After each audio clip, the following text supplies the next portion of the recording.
It begins with a smell: rot, damp earth, something sweet and sickly, like fruit left too long in the sun. You notice it before you see anything, before the air grows heavy, before the silence settles. Then comes the sound, a faint scratching, distant at first. You freeze. It stops. You tell yourself it's the house settling, or maybe an animal outside. But then it starts again, closer this time, right beneath you. The ground shifts a slow, deliberate movement, as if something is pushing its way up through the soil. You take a step back, but the air feels thicker now, heavier, like you've woken something that remembers your name. Across the world, the stories all whisper the same truth. The dead don't stay where they're buried. In the heat of Haiti, corpses walk under blood-red moons. In frozen Norse tombs, pale hands reach through ice. In forgotten villages and ancient cities, the earth still trembles with the hunger of those who never found peace. And tonight, there, stories rise again. You can feel it, that pulse beneath your feet. A heartbeat that shouldn't exist, because this isn't just legend anymore. It's starting again. And now, you're part of it. It begins in silence. Not peace, silence. The kind that hangs heavy over a burial ground after the mourners have gone, when the candles have burned down to stubs and the air itself seems to hold its breath. That's where it started, in the cradle of civilization, thousands of years before the word zombie was ever spoken. In the sands of ancient Mesopotamia, they told stories of the Itemu, the spirits of those who were denied proper burial. These were not gentle ghosts. They rose from the dust with hollow eyes and mouths that whispered the names of the living, demanding offerings, vengeance, or a body to reclaim. To the people of Ur and Babylon, death was not the end. It was a negotiation. And if that pact was broken, the dead would take what was owed. Archaeologists have found tombs sealed not with reverence but with fear, doors chained from the outside, bodies bound, mouths filled with stones to keep them from speaking spells in the dark. Some skulls are crushed flat, as if someone tried to make sure they stayed down. But why would anyone fear the dead unless they knew the dead could move? One clay tablet, found near the ruins of Nippur, speaks of those who walk when the moon is red. The lines are fragmented, but the meaning is unmistakable. They rise, they walk. Their hunger is not for flesh, but for warmth, the breath of the living. Imagine standing in that world, surrounded by endless night, hearing the low rattle of the wind through the reeds. You look out across the fields and see movement slow, staggering, something pale breaking through the mist. It looks human, but wrong, empty. The first to rise was not a monster. It was a memory animated by the grief of those who refused to let go. Even Egypt, land of golden gods, feared resurrection. The opening of the mouth ceremony, performed to give the dead the ability to speak and eat in the afterlife, had a darker side. If done improperly, the spirit might not cross over trapped halfway, a thinking corpse forever aware, forever starving. They called them Mut, the silent ones. In forbidden text, priests warned, if the soul is not fed, it will seek the body again. And that is the thread that binds all the stories, the fear that death isn't permanent, that the barrier between worlds is thinner than we want to believe. Every culture, every age, every language whispers the same warning. When the air grows still, when the ground stirs beneath your feet, don't look back, because sometimes the dead don't wait to be remembered. Sometimes they come looking for you. They say the soul leaves the body with the last breath. But what if it doesn't? What if it lingers confused, enraged, desperate to return to the shell it once called home? In the oldest corners of the world, before there were churches or graves, people believed that the body and the spirit were not one, but bound. A fragile thread connected them, one that could fray, but never truly break. When death came too suddenly, or when rituals were ignored, that thread twisted back on itself, dragging the soul toward the flesh it had lost. The Babylonians called this the second breath. The Egyptians had another word, ka. To the living, it was the echo of life. To the dead, it was torment. Across the Nile Valley, priests performed secret rites at dawn to stop this return. They drew circles of salt around tombs and burned incense to confuse the wandering soul, whispering words meant to lure it toward the afterlife. But sometimes, the air would grow cold. The flame of the incense would flicker, and the priests would know something had gone wrong. One inscription from the necropolis of Thebes reads, "He who refused the gods was not received by them. His body walked, his heart did not sleep." Bodies that walked, hearts that did not sleep. The Egyptians didn't call them zombies. They didn't have to. They feared the same thing we do, the impossible thought of consciousness trapped inside a corpse. The idea spread, quietly, like a contagion. In Greece, they buried their dead with coins to appease the ferrymen, but sometimes they also nailed the bodies down. Archaeologists have found skeletons with iron spikes driven through their ankles, wrists, and throats. The reason? Fear of revenant souls who clawed their way back into their bodies after being denied entry to the underworld. Imagine standing by the sea at dusk, waves whispering against the shore, and hearing something shuffle behind you, something that should not have feet to move. They said those who died angry or without justice could never cross the river Styx. They would rise, pale and silent, eyes clouded with seawater and rage. Some would simply watch the living. Others would follow. Even today, fishermen in the Aegean speak of the White Walkers, not fantasy, but folklore older than written history. They describe seeing pale figures on the cliffs after storms, faces bloated and unrecognizable, moving against the wind.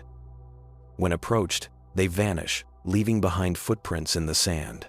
Every culture calls it something different: Ka, spirit breath, shadow twin. But all describe the same haunting truth: the soul cannot stand to be forgotten. When the living fail to honor the dead reclaim themselves. And when that happens, you don't just lose a loved one, you lose the boundary between worlds. So the next time the wind stops and you feel a breath on your neck where no one stands, don't speak, don't turn around, because the soul remembers, and sometimes it finds its way back to the shell. There are things older than prayer, older than faith. Whispers traded in the dark, words not meant for the ears of the living. The ancients called it the calling back, the art of forcing life where it no longer belongs. Necromancy. But before it was feared, it was desired. In the forgotten temples of Sumer and the midnight chambers of Egypt, death was not seen as an ending, but as a doorway. Some believed it could be opened if one was willing to pay the price. That price was always blood. Clay tablets from the ruins of Ur mention priests who spoke to the earth, who smeared the graves with oil and ash, chanting to summon the Itamu, the spirits of the restless dead.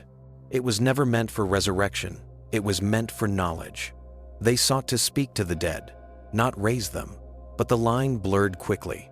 Curiosity became obsession. One record tells of a queen whose grief turned divine. She wept over the tomb until her tears became black. Then she called his name 3 times, and the dust began to move. They say, the ground opened like a wound. The air filled with a smell of decay and myrrh. And when her husband rose, he did not speak. His eyes were open, but empty. He lived, but not as a man. That is the lesson buried in every resurrection story. You may bring something back, but it will never be what it was. The Greeks told of Orpheus, who descended into the underworld to retrieve his lost wife, only to lose her again for daring to look back. The Jews spoke of the witch of Endor, who called forth the spirit of Samuel from the grave, and trembled when she realized what she had done. And in ancient Egypt, scrolls forbidden to all but the highest priests describe rites of reanimation, not resurrection, but reclamation. Those scrolls warn, to breathe life into death is to invite death into life.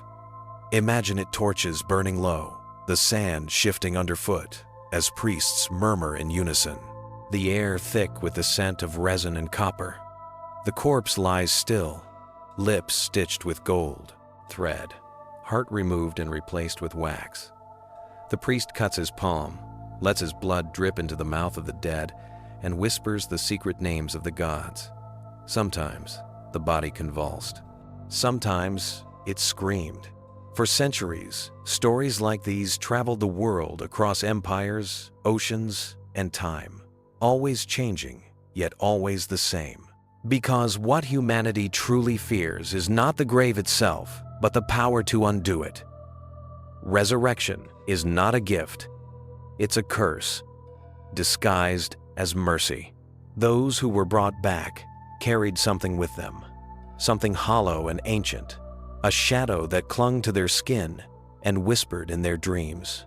The living called them blessed, the wise called them damned, and so the lesson endured.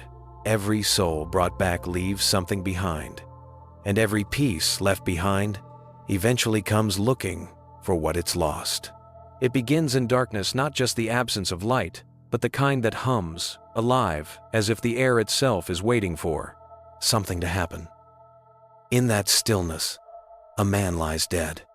His family mourns. His name fades into whispers.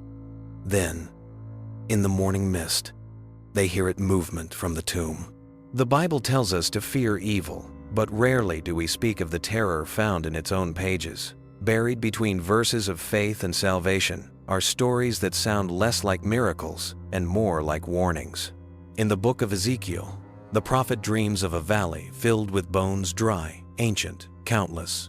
Then a voice, divine yet cold, commands him, "Prophesy to these bones, and say unto them, O ye dry bones, hear the word of the Lord. The earth trembles, bones rattle, flesh crawls back over them, sinew twisting, muscle reforming. An army of the dead stands before him." To the faithful, it was a symbol of renewal. But imagine seeing it, hearing that sound, watching lifeless bodies rebuild themselves in silence, eyes opening with no soul behind them. Would that feel like salvation or horror? In Matthew 27-52, another passage often read but rarely understood, something impossible happens. When Christ dies upon the cross, the ground splits open, the veil of the temple tears, and then the graves were opened, and many bodies of the saints which slept arose and came out of the graves after his resurrection, and went into the holy city, and appeared unto many. Think about that. Jerusalem shaken by an earthquake, the sky black with ash, and suddenly figures walking the streets, familiar faces, long dead, mothers seeing sons buried years ago, friends staring into eyes that should have been dust. No trumpets, no songs, just the quiet shuffle of the risen. No one ever says what happened to them next. Did they live? Did they speak? Or did they return to the earth once more, silent, unfinished? The text doesn't say. It only says they appeared. Even Lazarus, perhaps the most famous resurrection, carries an unease that's easy to miss. 4 days in the tomb, his body already decaying. Then a voice, "Lazarus, come forth." And he does. But those who stood there, they didn't cheer. The scripture says they were afraid. Because the man who stumbled from the tomb was wrapped in burial cloths, his skin gray, his breath slow and unnatural, alive but not alive.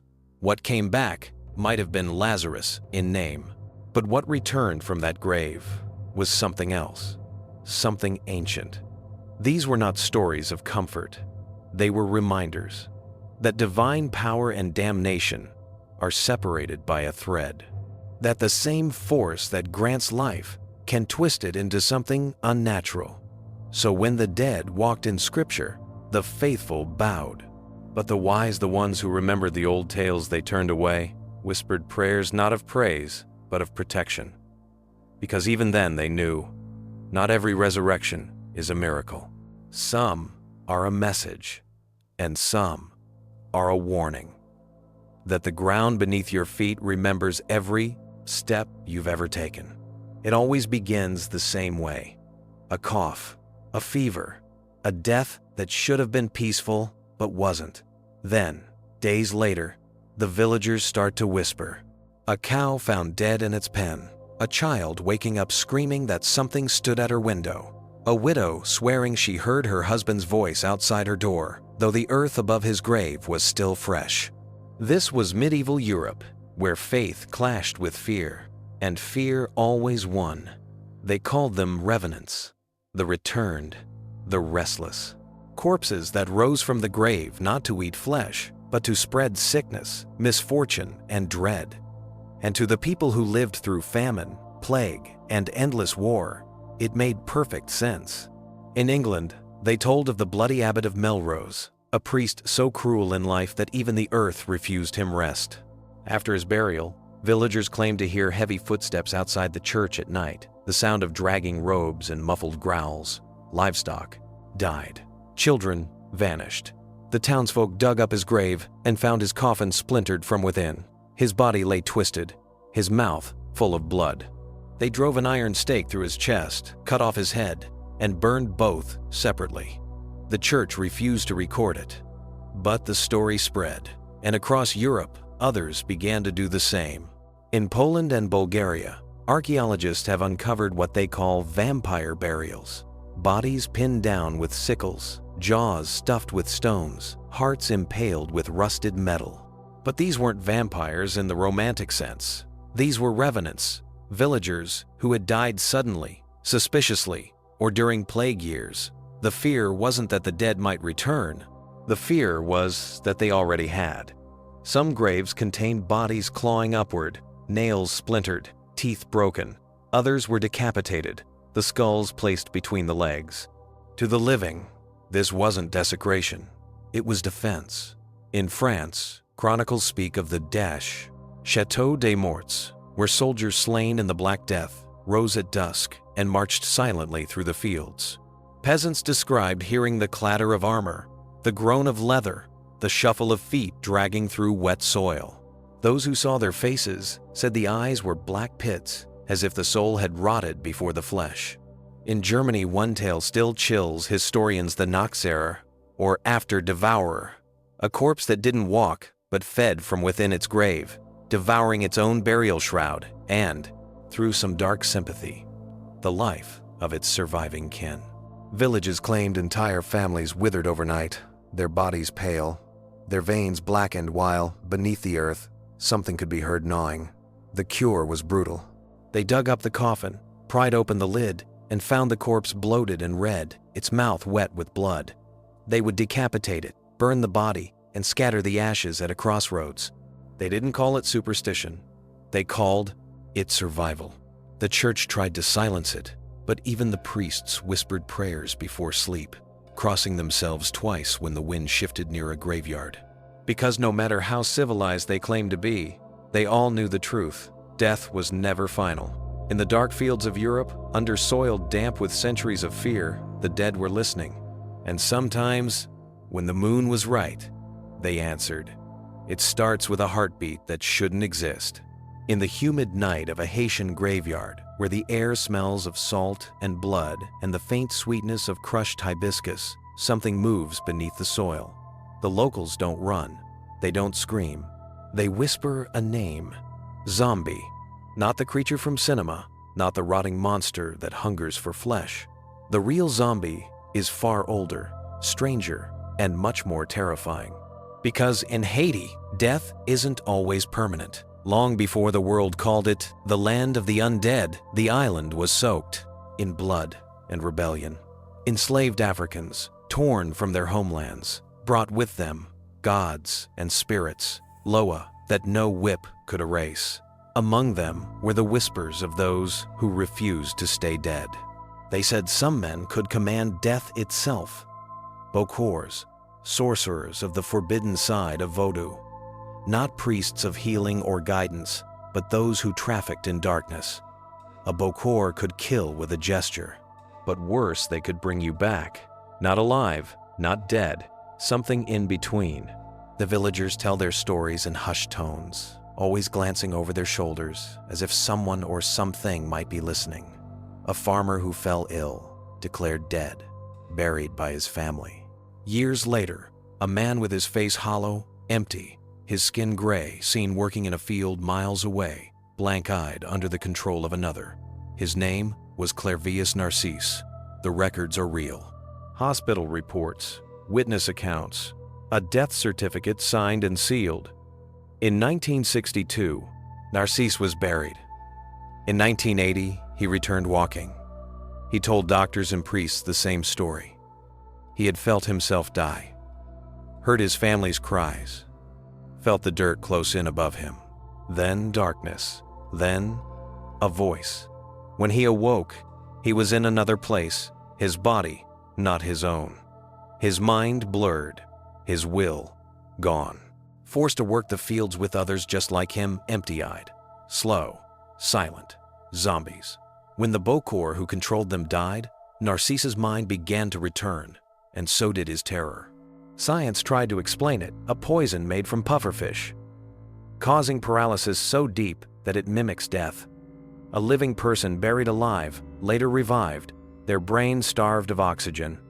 It's possible, but in Haiti, they'll tell you, that's only half the story. Because the zombie isn't just the body. It's the soul, the tibonage, the little good angel trapped, stolen, sealed in a jar or bottle, used as currency by those who traffic in the power of death. A man without a soul isn't a man. He's an echo.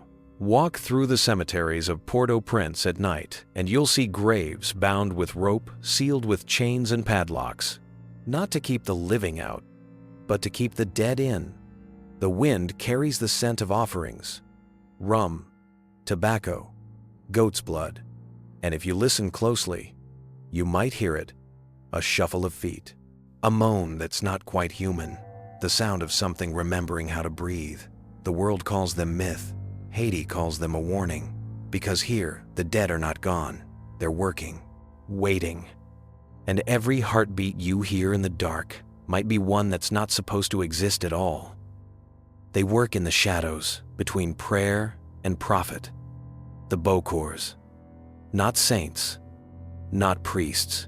Men and women who learn the language of fear and how to speak it back to the world. In the candlelit huts along Haiti's coast, they trade in remedies and ruination, blessings and bindings. They curse. They heal. And when the price is right, they borrow death itself. The villagers call them by many names. Sorcerer, man who deals with death, the one who can close a mouth forever or open it again. To the outsider, the stories sound like superstitions stitched from grief. To families who've buried and later watched their own return hollow-eyed, it's deeper, darker, and far more precise. The heart of the fear is always the same. A body that looks alive, but is empty. A puppet whose strings were cut from the inside. How does a person become that puppet? The answer sits on a knife edge between folklore and pharmacology. Rumors begin in kitchens and markets. Powders ground from strange fish. Pastes of crushed plants. Draughts that turn breath into whisper. People speak the names in low tones, because saying them aloud is like naming a thing that might come knocking. Scientists who have visited the island over the decades found traces of real pharmacology in the tale's compounds that can still the body into a death-like hush. But the science explains only part of the terror. A body rendered immobile and buried alive is a horror in itself. Add to that the ritual unmaking of a person's soul, the belief that a Bokor can capture the tibonage, the little good spirit, and the result is something monstrous and human at once. The Bokor's power is social as much as chemical. In communities ravaged by poverty, injustice, and the long shadows of colonial cruelty, those who can command obedience by fear, by magic, by threat, become terrifyingly useful. A man who refuses to sell his land, a woman who speaks against a powerful family, a worker who cannot be controlled, any of them can be marked. The community whispers. The secret meeting is held. A price is paid. A body is taken to a field and buried. Months later, someone recognizes the walk, the gait, and the silence where a person's laugh used to be. If a Bokor's influence is broken, if he dies, or his power is interrupted, something fragile remains. A person with memories distorted like a mirror, and a life that must be rebuilt from fragments. Families rejoice when the shell returns, but the joy is threaded with dread. Who reclaimed whom? Which pieces of the returned soul belong to the grave, and which were left behind? The stories that survive history are full of gray edges: eyewitness testimony, clinical notes, rumors, and horror. Scholars have probed the line between chemical paralysis and cultural theft.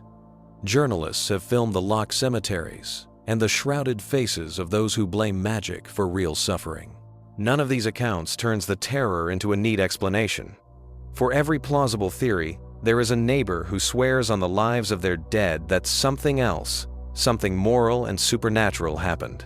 In the end, the Boker's most dangerous tool is not a powder or an herb.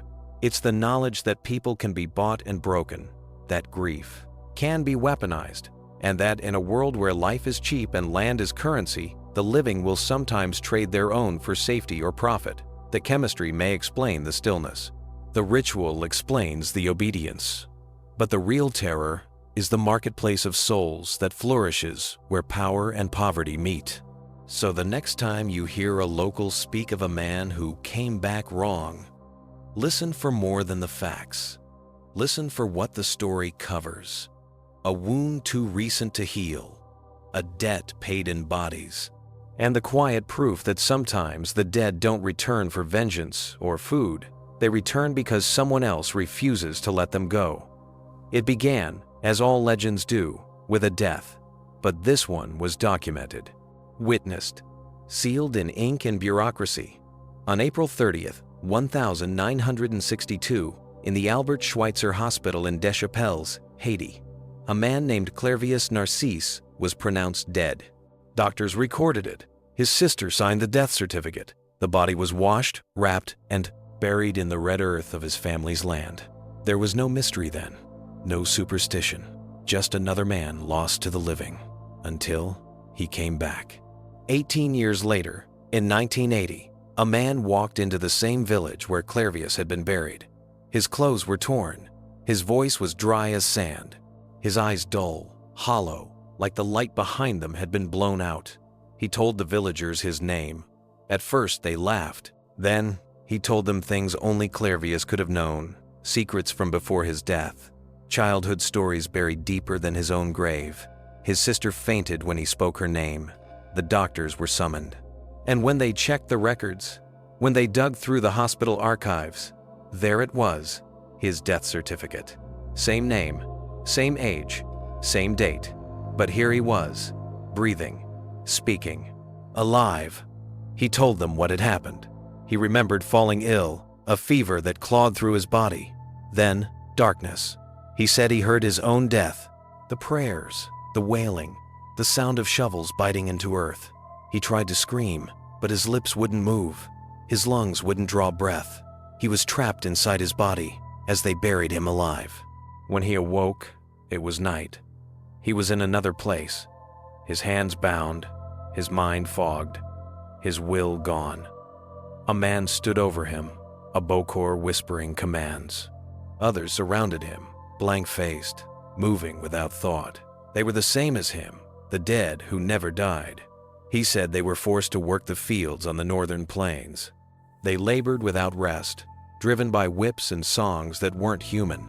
He said he felt something missing his soul, his self like a flame that had been snuffed out but still remembered being fire. For years he lived in that half-life. No sleep, no hunger, no dream, just obedience.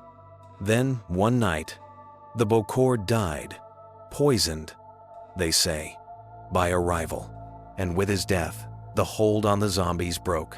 Clervius wandered away. His memories bled back slowly, like water seeping into dry earth. He walked for weeks before he found his family again. Western scientists descended on Haiti. They tested him, interviewed him, analyzed his story. The leading theory? A potent neurotoxin derived from pufferfish venom, combined with powerful hallucinogens, a chemical death that mimics the stillness of the grave. But that didn't explain everything. Not the empty eyes, not the obedience, not the way Narcisse spoke of his soul being trapped in a bottle. You can explain the science, yes, but can you explain the terror in his voice? The way he said he could hear the soil above him shifting as they buried him? Can you explain how a man, declared dead, buried, and mourned, returned nearly 2 decades later, unchanged? Even the scientists avoided the cemeteries after dark, because in Haiti, they say if you whisper too loud, the dead might remember their names, and once they do, they'll start walking again. The mistake outsiders make is thinking voodoo is about darkness. It isn't. It's about balance, life and death, body and spirit, flesh and memory. The living serve the Loa, powerful spirits that walk between worlds. But if that balance breaks, if the wrong Loa is called, the dead don't rest. In Haiti, death isn't an ending, it's a transformation. The soul, split in two, continues to exist. One part, the Gros Bon Ange, the great good angel, returns to the spiritual realm, to the ancestors. The other, the Petit Bon Ange, the little good angel, remains tethered to the body, the essence of a person's will, their memory, their identity. When both are free, peace follows. When one is stolen, corruption begins. And that is the secret heart of the zombie legend. Not monsters, not corpses. Souls stolen and repurposed. Voodoo is often painted as black magic by those who never understood it, but its priests and priestesses serve life. They heal, they bless, they speak to spirits that watch over the living. But every faith has its shadows, and in those shadows dwell the Bokors, the death dealers who bargain with the darker Loa spirits of chaos, decay, and hunger. Where a priest honors the gods, a Bokor manipulates them. Where the faithful call the Loa for guidance, the Bokor calls them for power. There is one Loa the people fear above all others, Baron Samedi, guardian of the grave. Dressed in a black tailcoat, a top hat, and dark glasses hiding eyes like hollow pits, he straddles the line between humor and horror, between life and death. It is said no one dies without his permission. And if someone dares to cross him to raise the dead without his blessing, the Baron doesn't forgive, he collects. Under the pale light of the moon, ceremonies are held drumming that shakes the bones, chanting that fills the air like smoke. The faithful dance, possessed by the Loa, their movements trembling with divine rhythm. Some fall into trances, speaking in voices not their own. But not all possessions are holy. Sometimes, the spirit that enters isn't a protector. Sometimes, it's a thief. There are stories told in whispers of Bokors who capture the Petit Bon Ange at the moment of death, sealing it in glass bottles or clay jars, each one humming faintly with the echo of a trapped soul. These bottles, they say, can be traded, used, or shattered to unleash the enslaved spirit. One old woman in Yakmel claimed she heard them sing, hundreds of bottles lining a Bokor's shelves, faint voices inside murmuring like wind through reeds. She said, "If you listen too long, you'll start to recognize the names." In the eyes of Vodou, zombification isn't merely cruelty, it's blasphemy. It's the theft of divine order. To bring back the body without the soul is to mock the gods. To walk without memory is to insult the ancestors. That's why the cemeteries are guarded by crosses painted black, adorned with skulls and bones, not to frighten, but to warn. Do not disturb the rhythm between life and death, because the Loa see everything, and for every soul that's stolen, another debt is owed. So the next time you hear the drums echoing across the Haitian hills, don't mistake them for celebration. They could be mourning. They could be warning. Or they could be the sound of the Loa reminding the living that the grave is not yours to open. They came with ships and crosses, cameras and notebooks, claiming to bring light to the dark world. But what they really brought was fear. Not the kind born from truth, the kind that sells, conquers, and dehumanizes. To them, Haiti was never a land of gods and balance. It was a canvas for nightmares. When Western explorers and missionaries first witnessed Vodou ceremonies, they saw bodies shaking in trance, firelight dancing across painted faces, and voices calling out to spirits. They did not hear prayer, they heard possession. They did not see communion, they saw chaos. And from that misunderstanding, they built a monster. The zombie, once a symbol of spiritual slavery, a warning against the theft of the soul, became a colonial fantasy. A mindless, soulless worker bound to serve forever. A reflection not of Haitian belief, but of the colonizer's own guilt. It began in the plantations.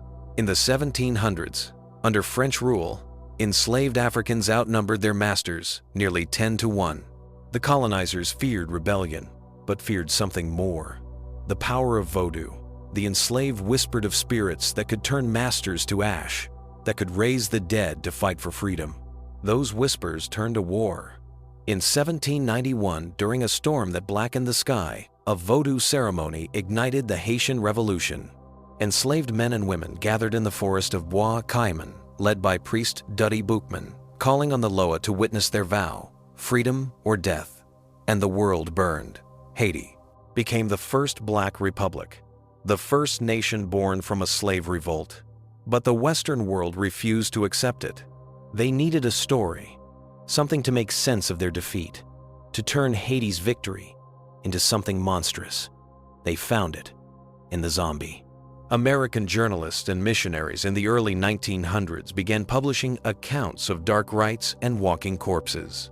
They wrote of voodoo cults that stole bodies, enslaved souls, and practiced human sacrifice, all lies twisted from sacred rituals they never understood. And in 1915, when the U.S. Marines invaded and occupied Haiti, they found a perfect excuse: save the island from its own savagery.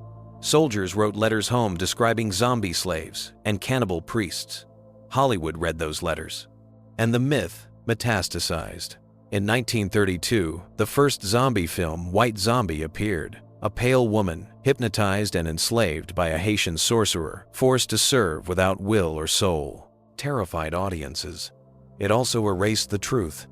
What began as a symbol of rebellion, a warning against spiritual bondage, became the colonizer's fantasy of control. The zombie was no longer the victim, it was the threat. And so, the image of Haiti itself became cursed. They stole the word, they sold the fear.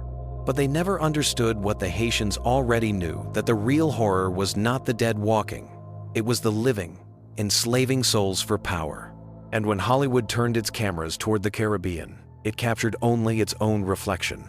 A world desperate to bury the guilt of its own atrocities, and too afraid to see the truth beneath the soil. Because if they had looked closer, they might have realized the zombie isn't the monster, it's the mirror. The old stories don't always agree on what the dead do when they rise. Some say they drink blood. Others say they feed on the warmth of the living, not the body, but the life itself. But long before Hollywood split them into monsters with fangs or rotting skin, there was only one truth whispered across Europe. The dead don't always rest, and sometimes they come back hungry. The confusion began in the plague years. Corpses piled high in pits, rotting faster than priests could bless them. In the villages, superstition filled the silence where science had no answer. If someone died and another followed, soon after a wife, a child, a neighbor, the living would say the first had returned to claim the others. That was how a word began to spread revenant. It didn't mean vampire. It meant the returned. These revenants didn't sparkle or seduce. They were bloated with death, their faces dark with congealed blood, their lips split open, their tongues swollen black. They didn't knock on doors, they pressed their cold hands against the windows. They didn't whisper love, they whispered names. And when someone heard their own, it meant the grave was calling. In Eastern Europe, the lines blurred further. The Serbs called them vampire spirits that rose from the unclean dead, men who died without confession or were cursed by betrayal. In Poland and Russia, they were upior, the swollen, red-faced dead that fed on the blood or breath of the living. And in the far north, where the snow buried bodies before priests could reach them, they had a simpler name: the Hungry Ones. They said if you buried a corpse without a coin, without a prayer, or with eyes left open, it would wander until it found a soul to replace its own. These creatures weren't elegant predators. They didn't turn into bats or charm young maidens. They were clumsy, desperate, pathetic in their hunger, and utterly unstoppable. One account, written in 1732 by Austrian officials, describes an outbreak in a Serbian village. Several families claimed to have seen their dead kin walking at night. Animals were found drained of blood. When soldiers dug up the graves, they found the bodies undecayed, the flesh pink, the nails long. One witness wrote, "When we struck the chest with a stake, a cry came forth, and blood gushed as if from a living man. The soldiers recoiled. The priest blessed the remains. The villagers burned the body, and for a time, the deaths stopped. But only for a time. That's the truth behind Europe's undead, not elegant immortals, but restless corpses." Not seduction, but infection. The plague had made death common, and fear contagious. Every cough, every sudden fever could be blamed on the revenant's breath. The vampire drained the body. The zombie devoured the soul. And between them the line blurred, until both were simply the proof that death could lie. Even now, in the forests of Romania, the old rituals persist. When a loved one dies suddenly, some families still pierce the heart before burial. Some still whisper prayers into the corpse's ear, telling it not to come back. And if you stay long enough in the dark villages beyond the Carpathians, you might still see it, a flicker of movement behind a graveyard fence, a shadow standing where no one should. It watches, it listens, it remembers. Because to the old world, the question was never vampire or zombie. It was simpler and far worse. It was, what if death isn't the end? It's one of those English stories that seems too strange to be true, too detailed, too precise, too calm in its horror. But the letters are real, the accounts consistent, and the place still standing. A small manor house in Cumberland, England. A quiet countryside that once held something that should never have risen. They call it the Croglan Grange Incident. It was the summer of 1874 when Amelia Cranswell and her two brothers rented Croglan Grange, a lonely estate surrounded by rolling hills and an ancient churchyard. The days were warm and pleasant, the nights unnervingly still. Locals warned them of strange tales, but like all city-bred gentry, they laughed it off. For months, nothing happened. Then came the night of the full moon. Amelia had left her window open, a habit she would regret for the rest of her life. The air was heavy, the sky silver with light. She lay awake, watching the moonlight trace shapes across the ceiling. Then she heard it. A sound. Not the rustle of wind or branches. Something slower, closer. A shuffle across the gravel outside her window. She sat up, peered through the glass, and saw eyes. Two pale, gleaming orbs staring straight at her from the dark. The figure was thin, impossibly so, its skin stretched tight, almost translucent, like old parchment over bone. Its mouth was open, lips drawn back to reveal long, broken teeth. It moved with a terrible slowness, deliberate, as if every step was an act of will. Amelia froze. The creature didn't breathe, didn't blink. It simply raised one long gray hand and scratched the window pane. Once, twice, a long shrieking drag of nails against glass. She tried to scream, but no sound came. Then, with a sudden violent motion, it pressed its face to the window, and the latch, old and weak, gave way. The window burst open.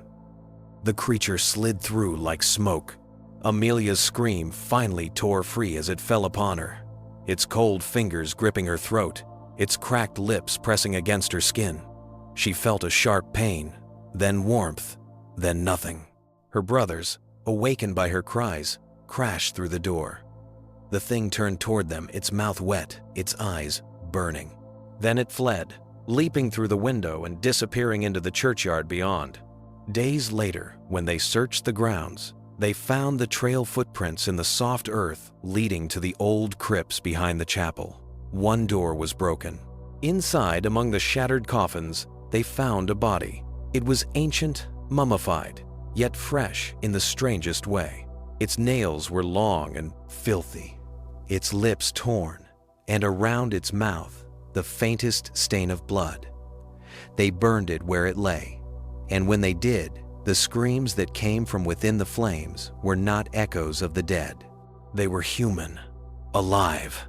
Locals insisted it was a vampire, but others whispered something different, that it wasn't feeding for blood at all, but for breath, for warmth, for life.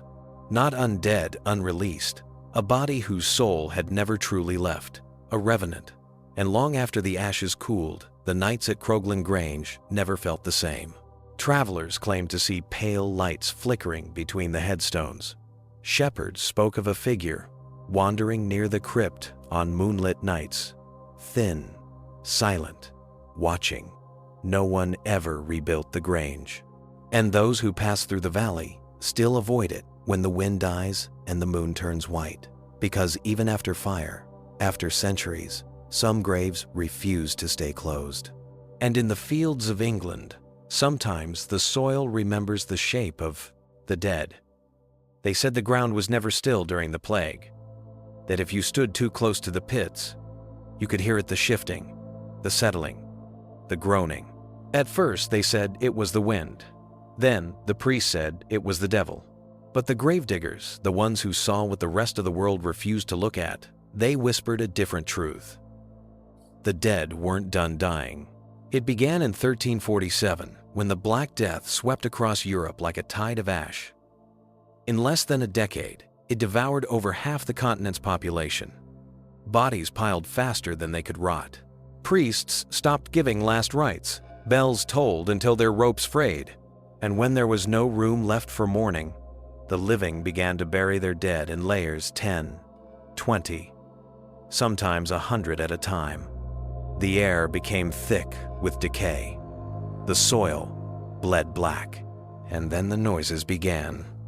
Gravediggers told of bodies that twitched when covered in dirt, hands that clawed upward through the soil hours after burial, muffled cries beneath the ground.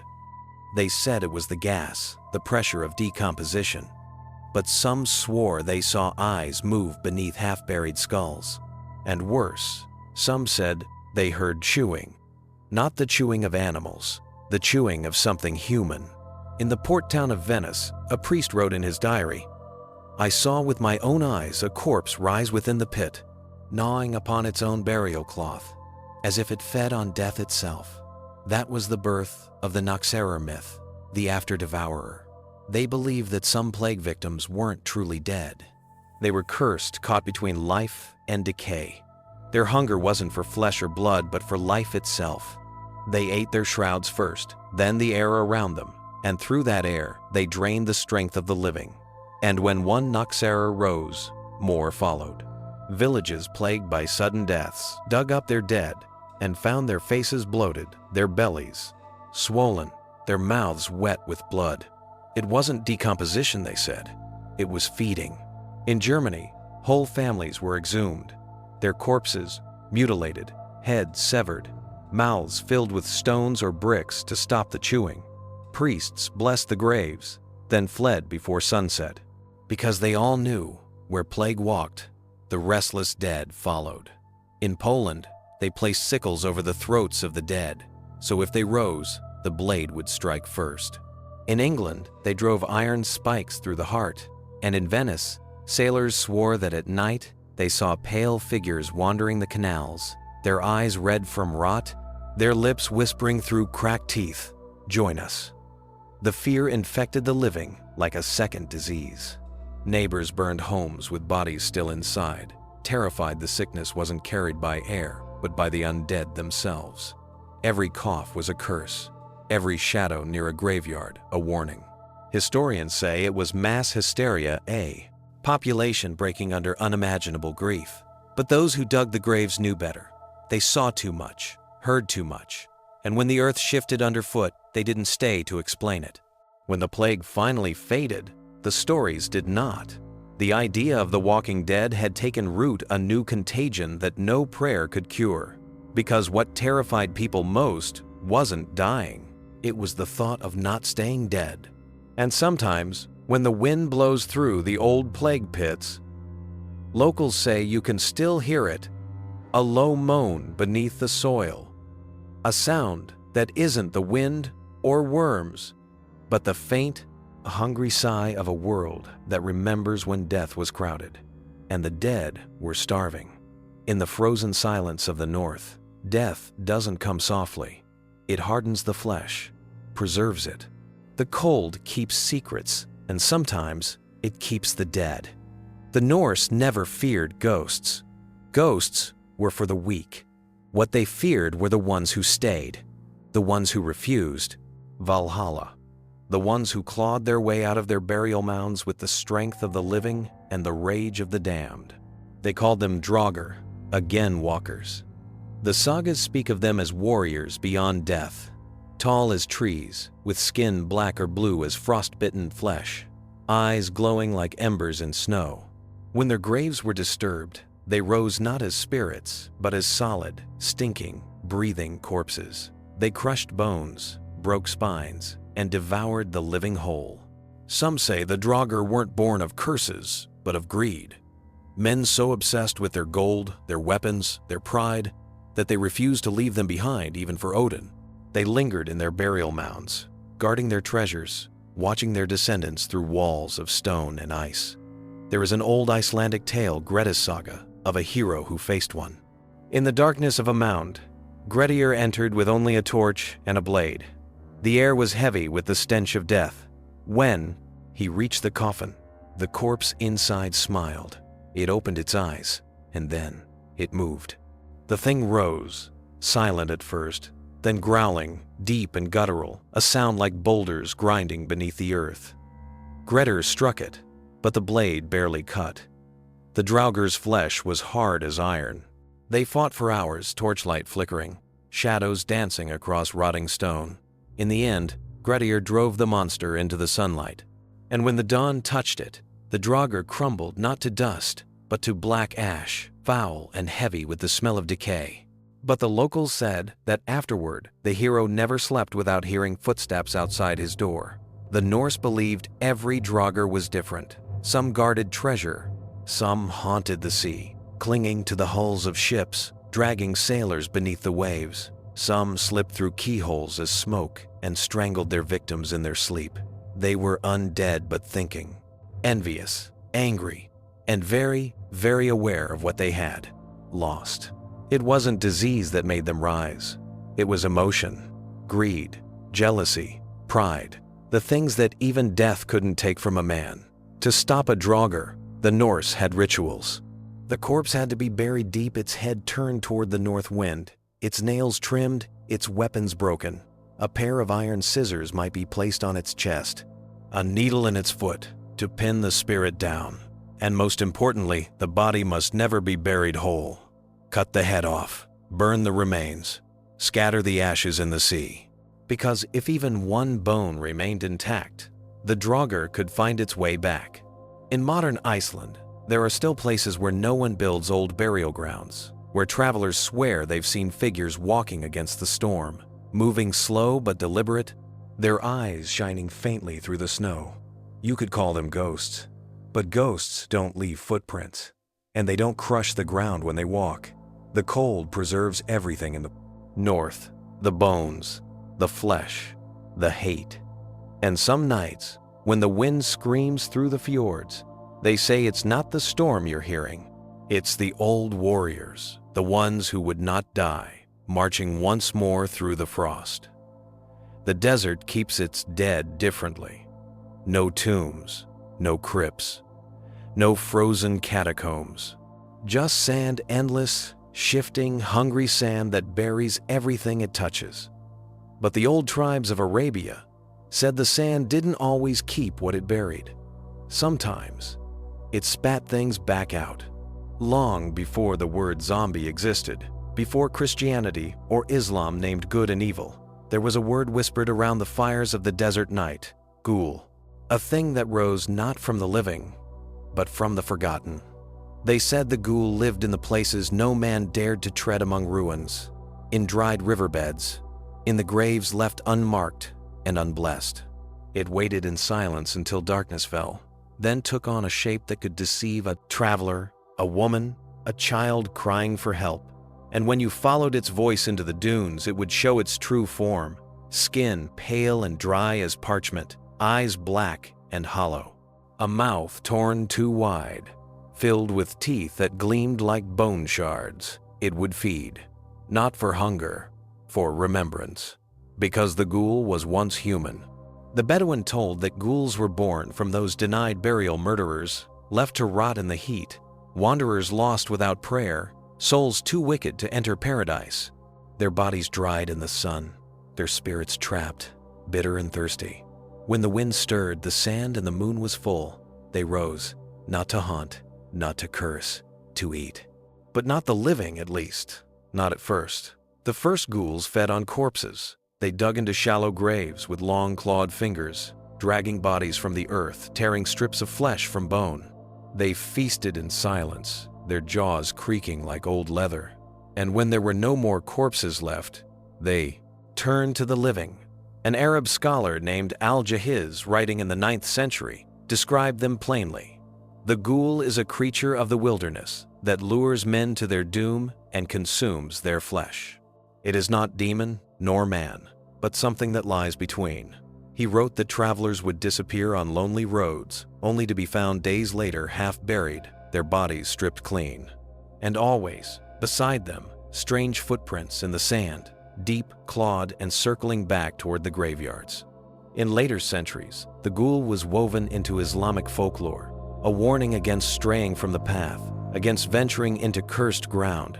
But the old tribes never thought of them as myths.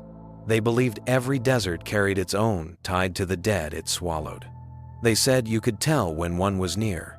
The air would grow still, the stars would dim, and somewhere, faintly, you'd hear the sound of chewing. Unlike the vampire or the revenant, the ghoul didn't crave blood. It craved memory. It devoured the body to erase it, to consume not only flesh, but identity, to make sure no trace of the dead remained, and that was its curse. The more it fed, the less it remembered of what it once was. Until, in time, even the ghoul forgot it had ever been human. In modern Arabia, they say you can still find them. In old cemeteries half swallowed by sand, in ruins where no one goes after dusk. Truck drivers on the lonely roads between Riyadh and Jeddah tell of pale figures standing by the highway, not waving, not begging, just watching. And when they drive past, their radios cut out, their engines stall, and the sand outside begins to move. They say the ghoul waits for those who've forgotten their dead, for the graves without names, the bones without prayers, because someone must remember the lost, and if no one does, the desert will. There's a silence that only comes after death still, cold, absolute, but in the dark. Temples of old China, the silence didn't always last.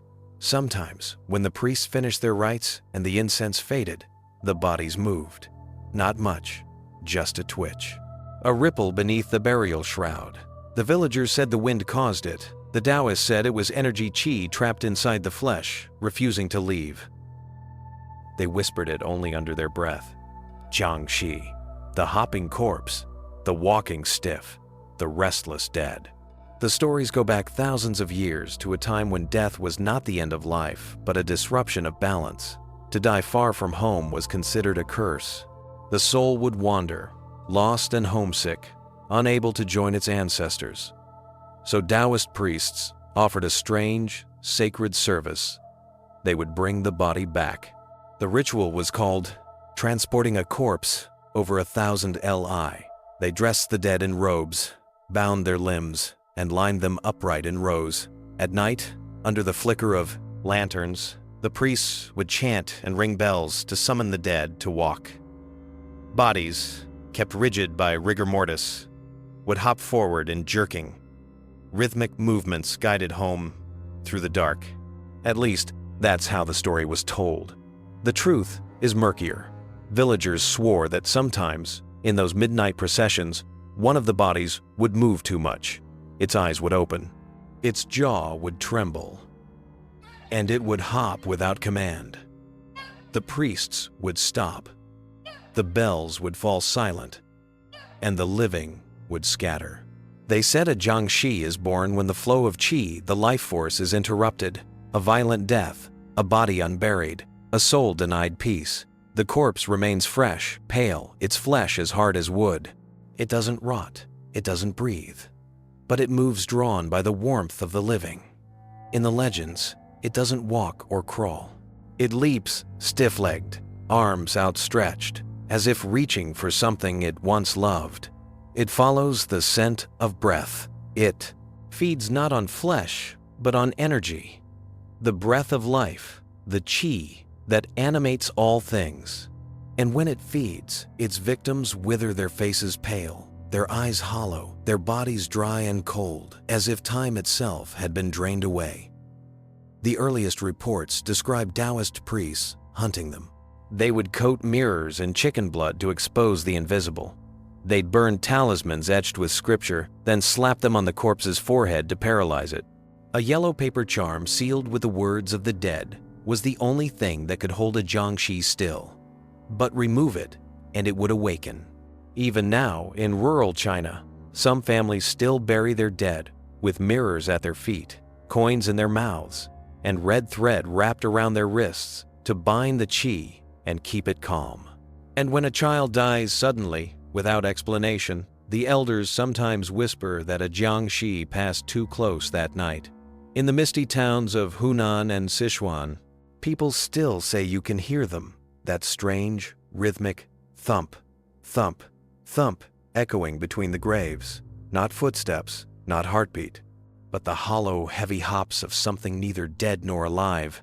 So, if you're ever walking through a graveyard in the mountains of China, and the air grows still, your breath visible in the moonlight, and you hear the sound of something moving in jerks, closer and closer, don't look back. Because if you see it, it's already seen you. It begins with a whisper, a rustle of silk, a faint, wet sound, like meat slipping from a bone. And then, from the window, she descends. A woman's face, pale and perfect, drifting through the night air. Her long black hair coils like smoke. Her eyes are open, glassy with hunger. Below her neck, there is nothing but a tangle of glistening entrails, swinging and dripping as she floats silently through the dark. They call her the Penanggalan, the floating head, the woman who would not stay human. In Malaysia, Indonesia, and parts of the Philippines, she is not just a ghost, she's a warning. She was once a woman, a midwife, or sometimes a beauty, who made a bargain she should not have made. Some say she studied forbidden witchcraft. Others whisper she drank blood in secret to keep her youth. Whatever the reason, her sin was discovered, and for that, she was cursed, or worse, transformed. By day, she walks among the living, ordinary and kind. But when night falls, her body becomes a prison she escapes from.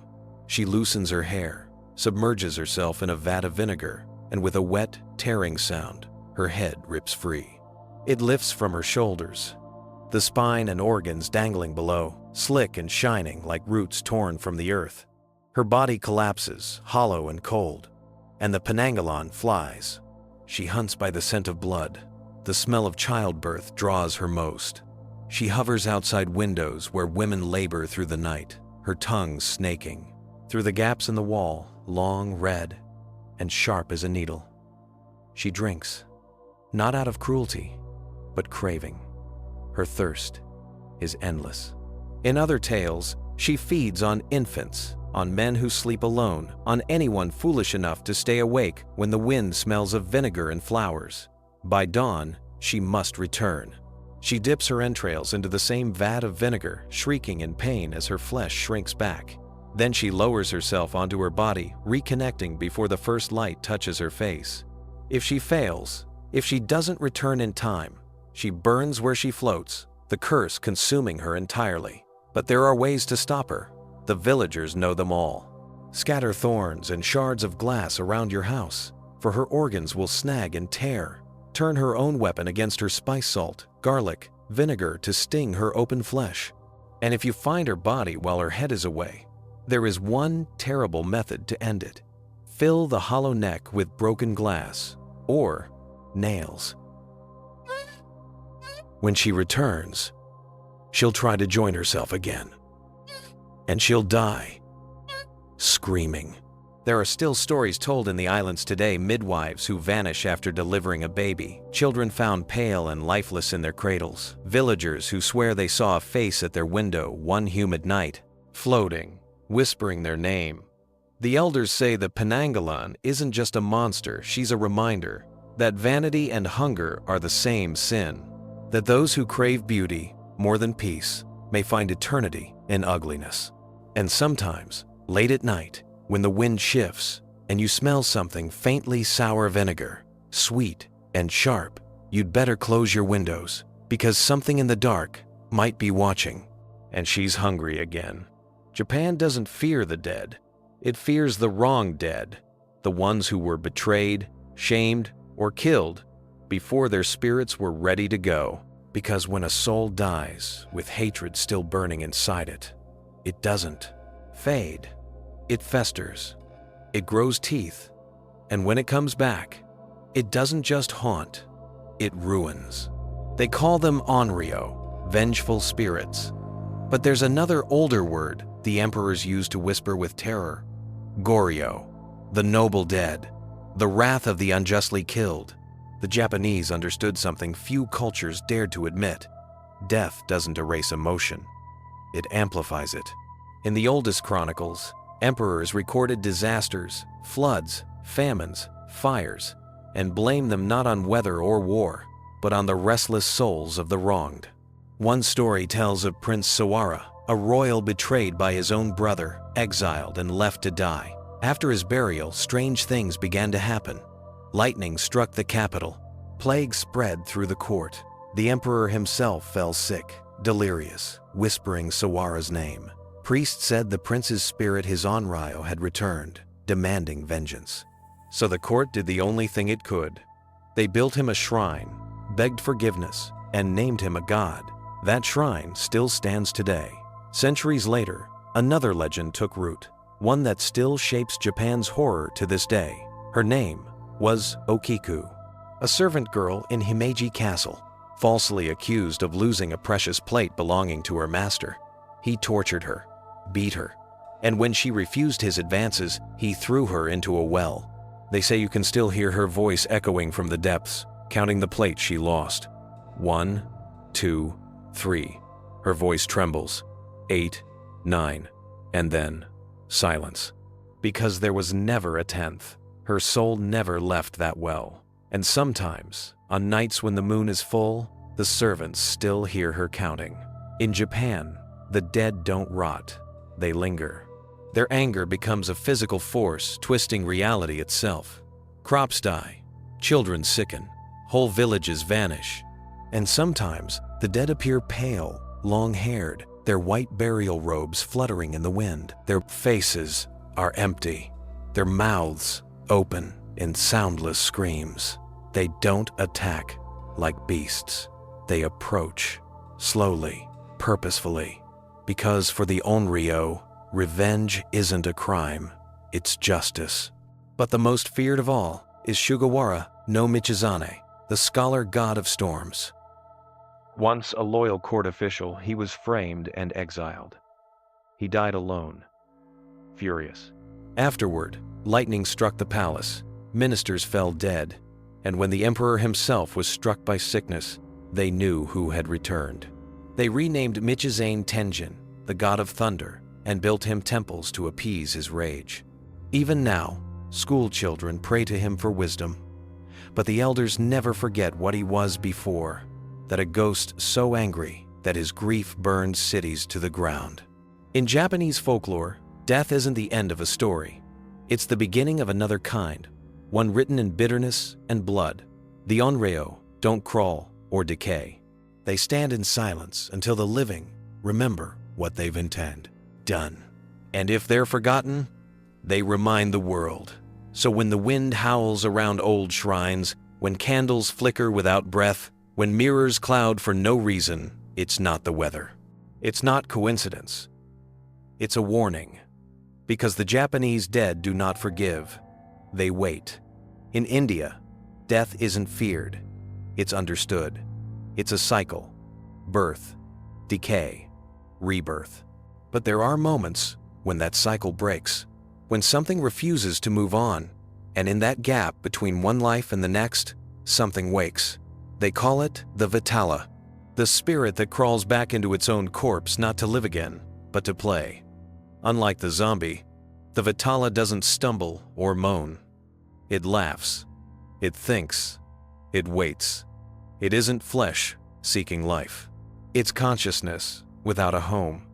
An ancient being that slips into the bodies of the dead like a puppeteer pulling strings.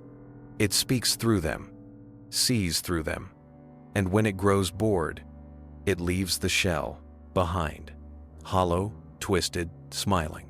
In the old Sanskrit texts, the Kathasarit Sagara, the ocean of stories, the Vitala, is both monster and philosopher.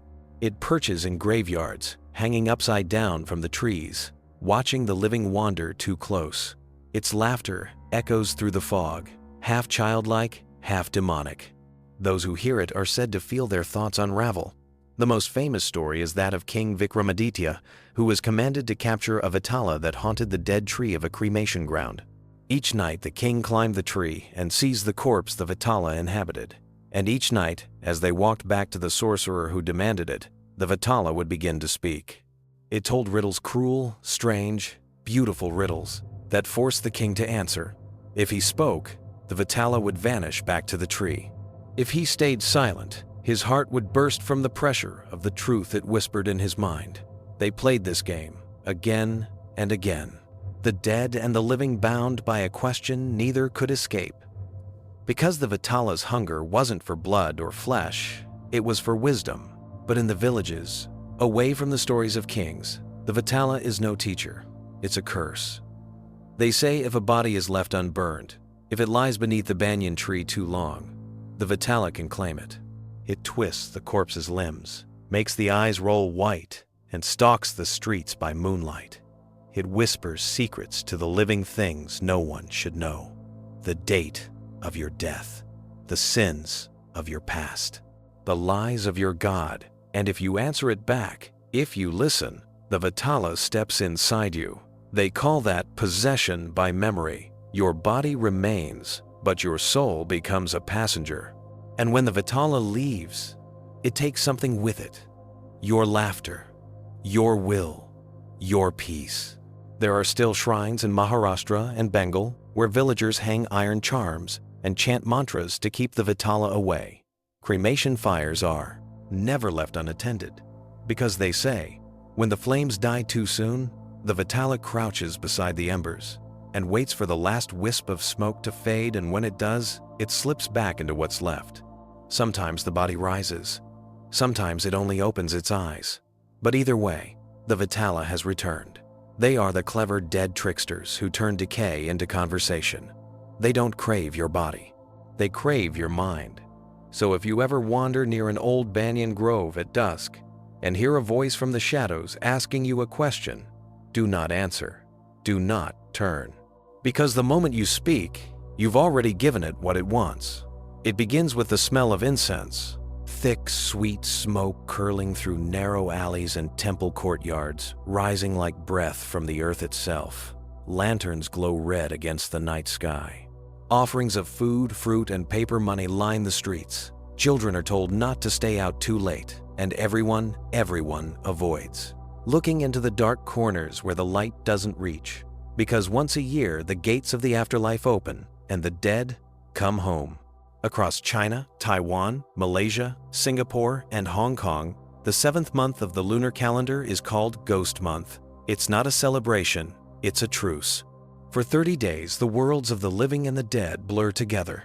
The souls of ancestors, unburied strangers, forgotten wanderers, all are released to walk the earth again. Most return only to visit their families, but some are hungry. These are the Igui hungry ghosts, spirits of those who died violent deaths or were denied the rites that would give them peace.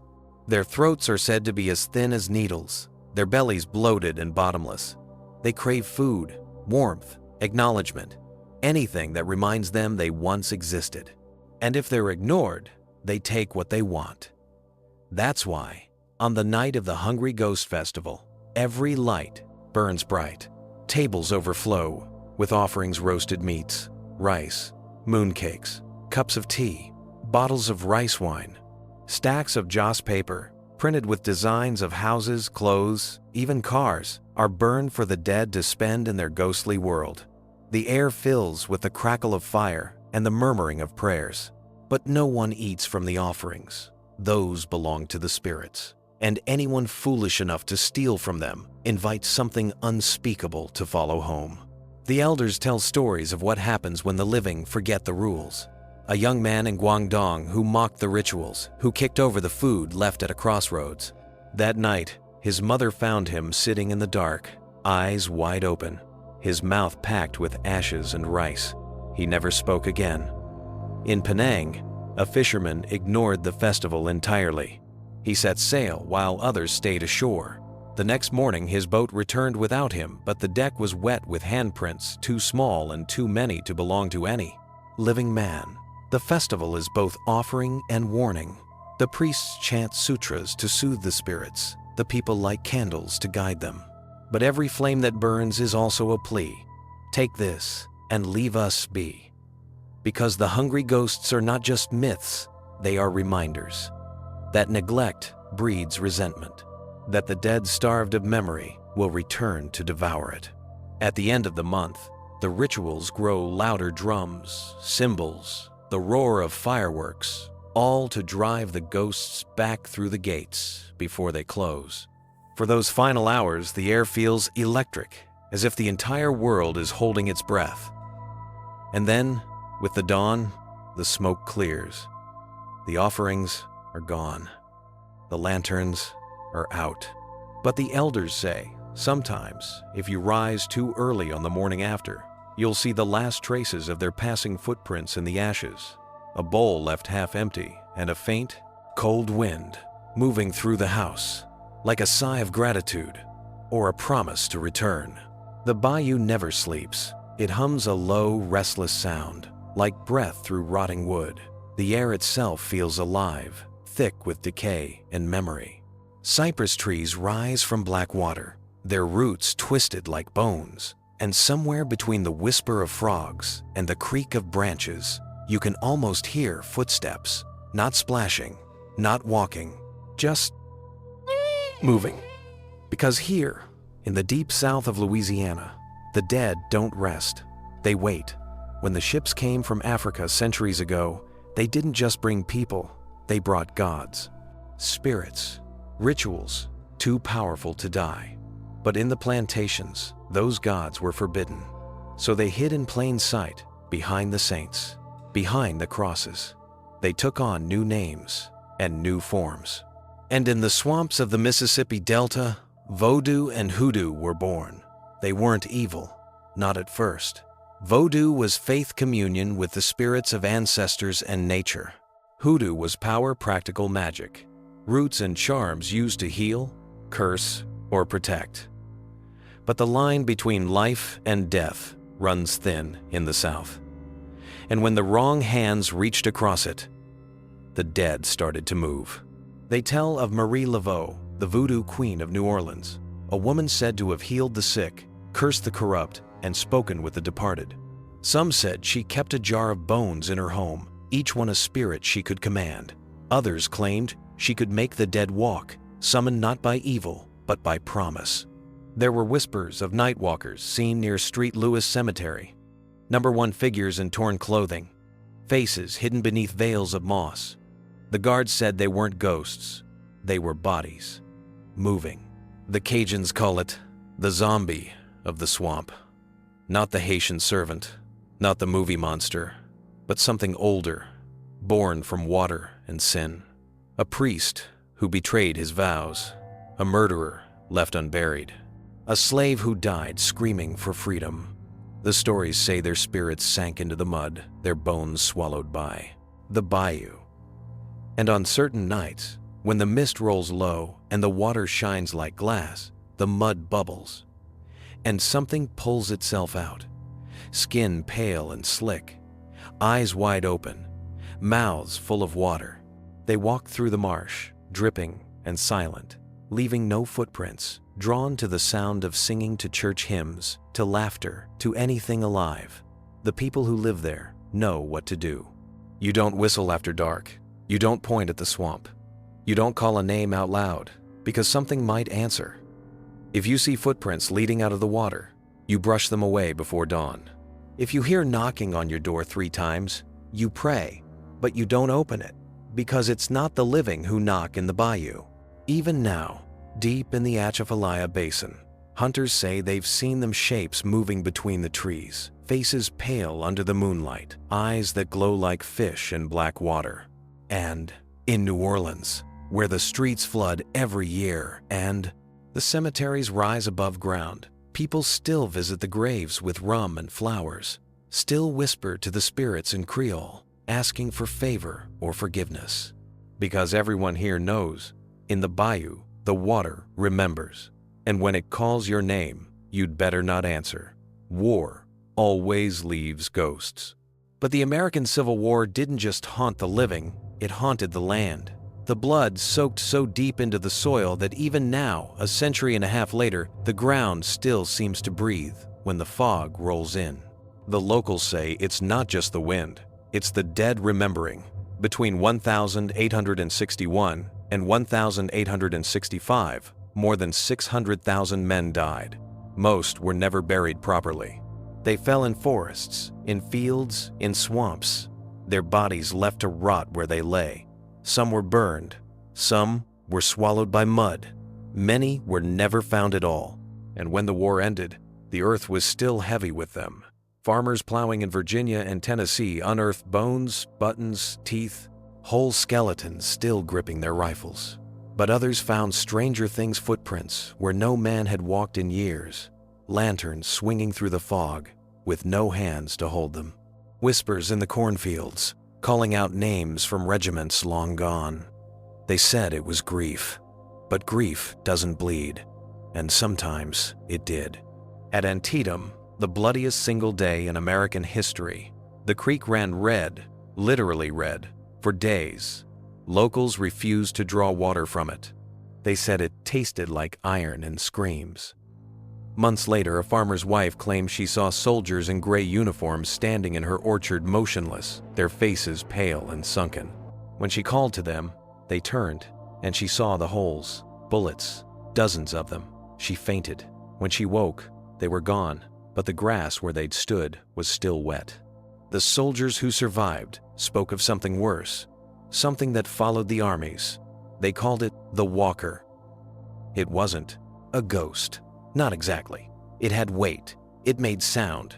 They'd hear it at night, just beyond the campfires. Boots crunching on leaves. Slow, deliberate.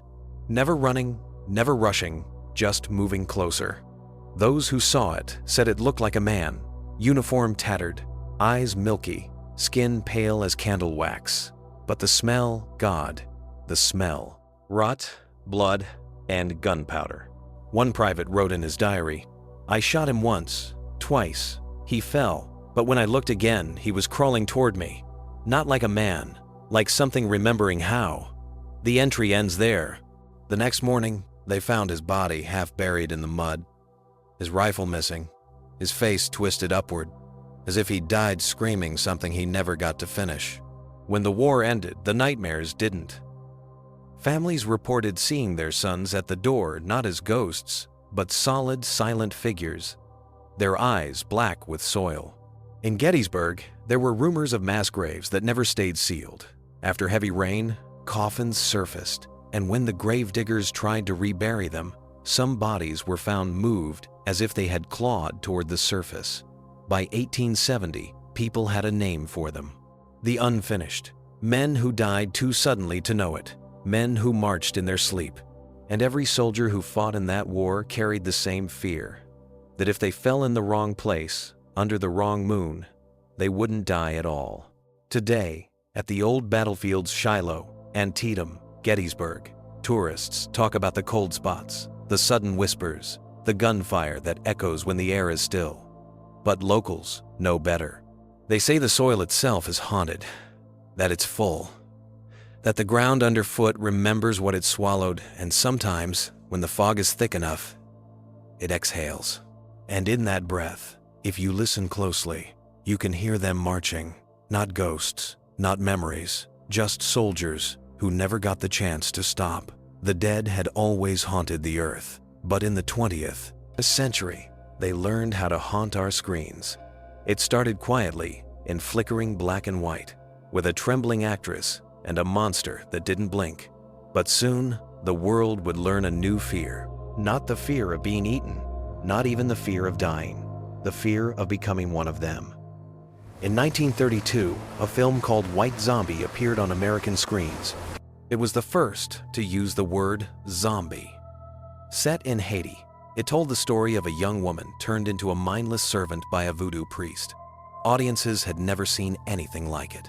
The idea of losing your will, your soul, to someone else's power struck deeper than any vampire bite or werewolf curse. But it wasn't just horror. It was projection. The colonizers' fear of what they couldn't control, repackaged for entertainment. They'd turned Haiti's sacred voodoo into spectacle, a puppet show of the living dead. The film made money. And with it, the zombie stopped being Haitian. It became Hollywood's. For decades, the zombie wandered the screen as an exotic creature, a slave, a servant, a voiceless body. But then, in 1968, everything changed. One man, George A. Romero, pointed a camera at America's reflection, and the dead learned to run free. His film, Night of the Living Dead, broke every rule. These zombies didn't obey masters or gods. They didn't crave servitude. They craved flesh. They weren't controlled by anyone. They were us. The movie never used the word zombie. It didn't have to. It showed what we'd always feared, that civilization itself is one bad day away from collapse. In Romero's hands, the undead became a mirror. They were hunger. They were consumption. They were the world eating itself alive. The infection spread. In the 1,970 seconds and 80 seconds, zombies left graveyards and invaded cities, shopping malls, laboratories, even space. They became symbols of everything: racism, capitalism, war, disease, apocalypse. And as the real world fell deeper into chaos, pandemics, nuclear panic, mass media, isolation, the zombie evolved with it. By the time 28 days later and The Walking Dead arrived, the fear wasn't about the monsters anymore. It was about survival. What happens to the human soul when the world ends? What's left of humanity when we have to kill the ones we love to stay alive? But the irony of Hollywood Zombie is this. It began as a warning, a story about what happens when one human steals another's soul, and became the ultimate reflection of modern life. Endless hunger, mindless obedience, crowds moving in unison, consuming without thinking, driven by something they can't even name. We used to fear the dead rising. Now, the dead look an awful lot like us. And still, through all the remakes, all the sequels, all the screams and slow-motion bites, something ancient remains beneath the fiction. The echo of the first legends, from Haiti, from Europe, from the deserts and the swamps. Because no matter how many times Hollywood kills the zombie, it keeps coming back. That's its curse. That's its genius. And maybe that's the real horror. Not that the dead walk again, but that we keep watching. We keep feeding them. It was easy to laugh when zombies belonged to the screen, when the dead stayed in their graves, and the infection was only celluloid. But somewhere between science and nightmare, the boundary started to blur.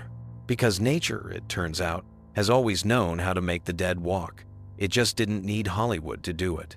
In the rainforests of South America, there's a fungus called Ophiocordyceps unilateralis, the zombie fungus. It infects ants, Microscopic spores land on their bodies, burrow into their heads, and begin to think for them. The ant climbs higher, seeking light it doesn't need. It clamps its jaws onto a leaf vein and waits. The fungus grows through its brain, through its eyes, until a stalk bursts through the skull, releasing new spores onto the world below. The body is just transport. The mind, gone. Science calls it parasitism. But to anyone watching, it looks like possession. And it doesn't end with ants. There are worms that control crickets, bacteria that make rats love the scent of cats, viruses that hijack human behavior. There's even one called Toxoplasma gondii, which infects millions of people silently. In animals, it drives prey toward their predators. In humans, some scientists believe, it dulls fear. It makes us reckless, drawn toward danger. A parasite whispering, "Don't run, don't think, just obey." Sound familiar? During the Cold War, those whispers became experiments. Both the Soviet Union and the United States poured millions into projects they claimed were about medicine. But buried in declassified documents are notes that read like pages from a horror script. Subject reanimated briefly, no higher brain. Function: cerebral response absent, motor reflex retained, potential use for chemical obedience. The Russians called it Project Kolokol, the Bell. The Americans had their own, MK Naomi and Artichoke. They studied drugs, viruses, even electrodes placed inside corpses. If the brain could be reactivated, if the body could move again, what could it be made to do?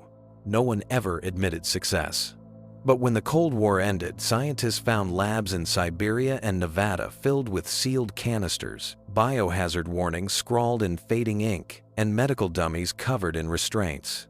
Today, the word zombie still crawls out of science journals not as myth, but as metaphor. Zombie cells, immune cells that refuse to die but no longer function. Zombie viruses, ancient microbes revived from melting permafrost. Zombie genes, DNA sequences that reactivate after death, sparking movement and response in the freshly dead. Researchers in, quote, Japan once recorded electrical flickers in a human brain hours after clinical death. A spark, not consciousness, but something deeper. A final echo. So what if death isn't an off switch? What if it's just a pause, one the wrong person could learn to unpause? In 2018, Yale scientists made headlines when they restored partial brain function in pig heads 4 hours after death. Neurons fired. Blood flowed.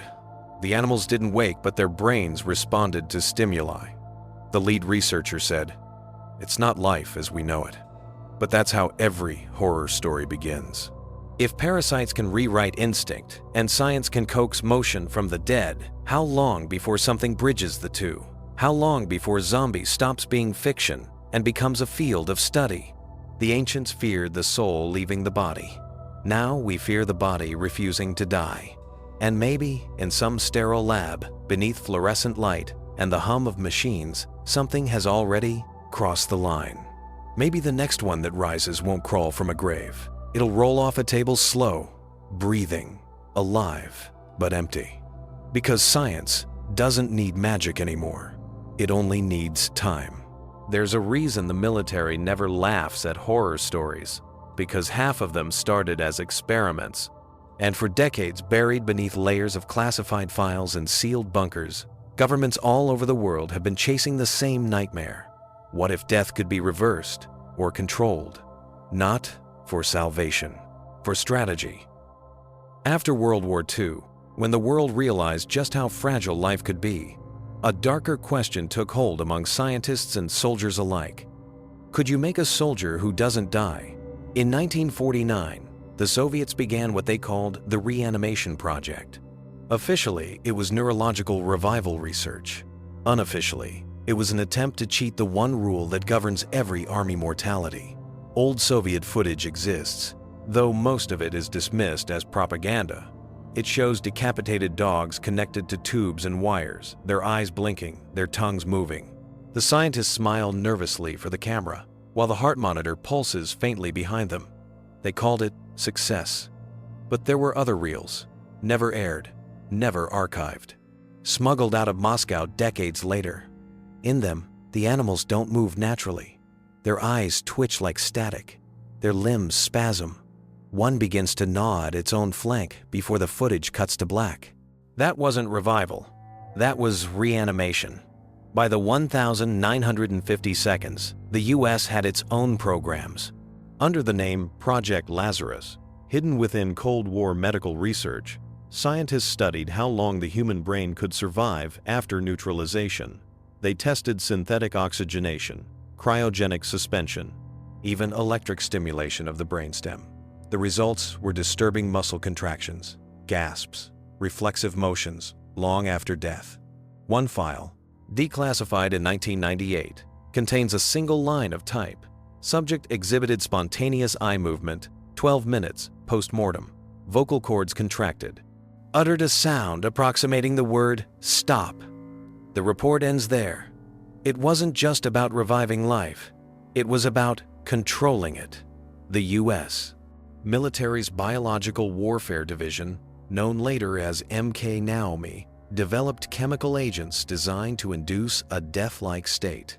The theory was simple: simulate death, ship soldiers behind enemy lines, then wake them later. But every test ended the same way, with confusion, madness, or total brain failure. In one unconfirmed report, a volunteer was revived after 36 hours. He didn't speak. He didn't blink. He simply stood, breathing shallowly, until his heart stopped again 2 days later. The attending physician wrote in the margin, "Body alive, person gone." By the 1,970 seconds, the race shifted underground, literally, in abandoned missile silos and decommissioned hospitals. Small private labs continued the work. Doctors who once studied coma recovery and suspended animation found themselves funded by nameless agencies. They were promised Nobel Prizes. They delivered corpses that twitched. The Soviets called it biopreparat. The Americans used code names like Deep Winter and Silent Choir. Their goal was never medicine. It was obedience. A soldier without fear, without pain, without question. And every time they failed, they blamed science, never morality. By the 1,990 seconds, whispers emerged from both sides of the Iron Curtain. Fires in facilities that were never supposed to exist, whole teams that vanished, local reports of power surges, strange lights, screams that lasted for hours, and then nothing. The programs went dark. The records sealed. But one file, found years later in a forgotten archive in Maryland, carried a chilling header: Project Revenant, Phase IV Controlled Reanimation. Below it, only a list of Kruv cries. Objectives: neural reactivation using synthetic plasma, muscle preservation via electrical stimulation, behavioral inhibition, remote termination protocol. Every line beside them was marked incomplete. Today, when the Pentagon is asked about it, they call it fiction, a relic of Cold War paranoia. But there are people, soldiers, medics, civilians, who swear they've seen things that don't fit. Bodies zipped in bags that moved. Cadavers in training facilities that were off limits. And men who came back from the front lines, not quite the same. Eyes vacant, pulse slow, skin cold to the touch. Maybe the reanimation project died with its creators, or maybe it just changed names. Either way, one truth remains: governments don't stop chasing what they almost catch. And if they've ever brought the dead back, they've never admitted how long they stayed alive. The Congo is green in a way that defies imagination. The trees rise like cathedrals, their roots curling through soil that has drunk blood for centuries. Every rustle of leaf sounds like breath. Every shadow seems to move. The people here have a word for those who walk with death in their hands: Indoki. It doesn't mean witch. It doesn't even mean sorcerer. It means one who deals in souls. And to the Ndoki, the body is just currency. The real power lies in the spirit. Among the old Bantu peoples of the Congo Basin, death was never an ending. It was a transition, a negotiation between worlds. The living and the dead were linked by threads of obligation, respect, and blood. But a powerful few learned how to twist those threads, to tug on the spirits of the newly dead and bind them back to the world of the living. These bound spirits were called Minkisi containers of power, objects made from bone, clay, or wood. But when Ndoki was ambitious or cruel, the binding didn't stop at an object. It went deeper. They bound the soul itself. They made slaves, out of ghosts. In the heart of the rainforest, far from the eyes of missionaries and kings, they said you could find villages surrounded not by fences, but by shadows, souls captured and chained by the Ndoki's will. They were invisible in daylight, but when the moon rose, you could see them shimmer in the air, gray shapes that moved without sound. The Ndoki would send them out to do their bidding, to curse a rival, to bring misfortune, to kill. They could make a man's crops fail, or call disease into a village with nothing more than a whisper. And if you crossed one, your spirit could be stolen before your body even died. The missionaries who came to the Congo in the 1800s called it superstition, but even they recorded strange things they couldn't explain. Bodies that refused to decay, eyes that opened days after death, voices calling from beneath the floorboards of huts long abandoned. One Jesuit wrote of a chief who, after being executed by colonial soldiers, was seen days later walking through his own village, his skin gray, his mouth sewn shut, his eyes bright as coals. The villagers fled into the jungle, but the Ndoki who had served him simply smiled and said, "He cannot rest. I have work for him yet." To create a spirit slave, the Ndoki performed the Nganga Kinda, a ritual older than language itself. It began with the heart still beating, cut free at the moment of death. The blood was mixed with ash, herbs, and the crushed shell of a river snail. This was poured into a small pot or doll carved from human bone. Then the sorcerer whispered the name of the dead into it 3 times, commanding the spirit to rise. If the ritual succeeded, the doll trembled. If it failed, the sorcerer didn't live long enough to try again. To the Ndoki, this wasn't evil. It was order. The world was made of 2 sides, the flesh and the spirit, and both could serve. But when greed entered the ritual, when power became the goal instead of balance, the spirits turned violent. Villagers spoke of akumbi, souls that broke free of their masters, dragging the Ndoki into the afterlife with them. When that happened, you could hear it a scream that lasted until the sun rose, and then stopped as suddenly as it began. Today, the Congo still hides its secrets well. There are towns where no one buries the dead until the 3rd night, to make sure the soul has truly left. There are crossroads where offerings of salt and oil appear every new moon, to keep the Ndoki away. And deep in the forest, near the rivers that glow under the moonlight, locals swear you can sometimes see a figure walking alone, barefoot, its body black with ash, and its shadow missing. Because the shadow still works for someone else. In the heart of Africa, the night belongs to sound. The rustle of wind through dry grass, the distant bark of hyenas, the hum of insects that never stop singing. But sometimes, the sound that breaks the silence is heavier, slower, like the tread of bare feet on dust. That's when the elders say, the dead are walking again. Across the Congo, Malawi, Tanzania, and even as far as Uganda, there are stories of the night walkers, the ones who return when the moon is thin and the air feels wrong. They aren't ghosts, they cast shadows. They aren't living, their hearts do not beat. They are the in-between. They walk not to feed, but to speak. To finish something that life never let them finish. To punish, to remind. The Bantu people say the night walkers appear in times of imbalance, when justice is denied, when blood has been spilled without mourning, or when the living forget the names of the dead. They move through villages in silence, their faces hidden behind white clay or veils of woven grass. Those who see them and try to speak are struck mute. Those who follow them never return. One tale from Malawi tells of a chief who cheated his people, stealing grain meant for famine relief. He died suddenly, swollen and screaming. They buried him at the edge of the forest. But a week later, villagers saw him again, walking the same path every night, his swollen belly dragging in the dust, his mouth hanging open but saying nothing. After 7 nights, the granary caught fire, and the village starved. The people called it justice. The priests called it curse.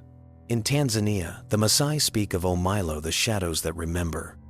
They say when someone dies violently and their blood soaks into the ground, the spirit does not rise, it sinks. And when the rains come, the blood stirs again, bringing the body with it. Travelers have reported seeing pale figures moving through the savannah after storms, not running, not staggering, but walking with purpose, as if searching for the place they last fell. The footprints they leave behind fill with water, and in the morning, the puddles turn red. Missionaries in the 1800s documented mass delusions in Central Africa, whole villages claiming to have seen their dead walking through the fields. But the same reports always mention something else: unexplainable footprints, graves disturbed from within, and the smell of earth that had been freshly opened. In Uganda, there's a phrase whispered by old women: when the night grows too still, the road is full. It means the night walkers are passing through. No one travels. No one looks outside. Doors are sealed with chalk crosses, and if someone knocks after midnight, you don't answer, because the dead have long memories, and sometimes they knock with your own hand. Anthropologists often try to explain it: heat-induced mirages, moonlight illusions, mass hysteria. But even they admit something eerie about how these stories spread villages separated by oceans and centuries, all telling the same tale. The restless dead walk when the living forget their duty. To remember the dead is to protect yourself. To ignore them is to invite them back. There's a place in Zambia where the locals say the night walkers still gather. A stretch of dirt road near an abandoned copper mine where no birds sing and the air smells faintly of iron. Truck drivers who pass through after dark say they sometimes see people standing in the headlights. Men and women in funeral clothes, their faces hidden, their eyes shining wet. When you blink, they're gone. But the next morning, footprints appear in the dust, leading nowhere. The night walkers are not monsters. They are messengers, reminders that the dead do not disappear. They wait not in heaven, not in hell, but just beyond the tree line, listening. And on certain nights, when the moon is low and the crickets fall silent, they start walking again. Slow, patient, endless, because as long as the living forget, the dead will keep reminding them. In Africa, medicine doesn't just heal the body, it touches the spirit, because here, sickness isn't always something that comes from within. Sometimes it comes from the ground. Sometimes it's carried by the wind. And sometimes it's brought back by the dead. They say there are 2 kinds of healers. The Nganga, who speaks to the ancestors, gathers herbs, drives sickness away, and the Mfumu, who speaks to things that shouldn't answer. The Nganga brings life. The Mfumu borrows it. And the medicine between them, the thin, trembling line between cure and curse, is what people call the medicine of the dead. Deep in the Congo, the Nganga gather roots that glow faintly in the dark, their juices red as blood, their scent thick as decay. They mix them with ashes from burned bones, whispering the names of those who died from the same sickness. To them, every disease has a ghost. To cure the body, you must feed that ghost, give it offering, attention, memory, so it no longer hungers for the living. But when someone grows greedy, when they seek power, wealth, or revenge, that same ritual becomes something else: resurrection. The tribes of the Lower Congo tell of a practice called Kunda Ansi, returning the breath. When someone dies unexpectedly, especially a child, the family can petition Nganga to call the breath back. At night, the Nganga paints his face in ash and oil. He draws circles in the dirt and places the body in the center. Around it, he buries small clay pots filled with herbs and river stones, one for each limb, one for the heart, one for the soul. Then he begins to chant. They say if the ritual is pure, the breath returns gentle, A sigh, a twitch, a flutter in the fingers. The soul is restored. But if there's imbalance, if the ancestors are angry, if the body no longer wants the soul, the thing that rises isn't whole. There are stories, whispered even now, of people buried for 3 days who return with skin cold as clay, eyes glassy, voices dull. They eat, but the food turns to ash in their mouths. They sleep, but never dream. And when the Nganga dies, those he returned die too suddenly, silently, as if a thread had been cut. The elders say those aren't people anymore. They're zombie Nganga, the healer's dead. Life bound by medicine, not by soul. In Zambia and Angola, villagers speak of the Wapula, spirits trapped inside bodies by mistake. They wander at night, seeking the one who brought them back.